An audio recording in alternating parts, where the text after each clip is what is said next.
وجهنا اشتاق له واشفق على شوفه، ملامحه منبع افراحي ومصدرها، ملامح كأنها من الورد مقطوفة، يا كبر حظ العيون اللي تناظرها.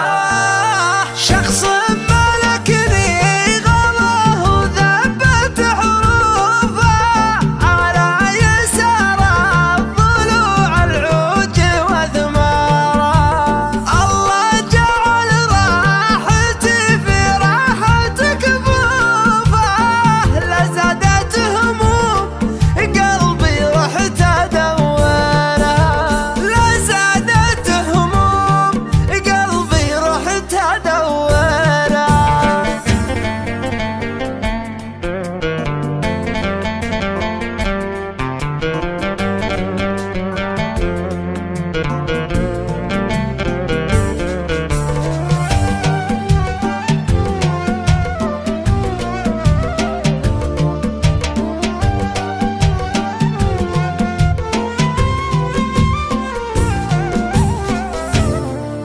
والروح المواصلة والهوى ملهوفة على شرف شوفته هلت بشايرها، يمر في الذاكرة وقلط ضيوفه في كل يوم اتاحا فهوى سامرها.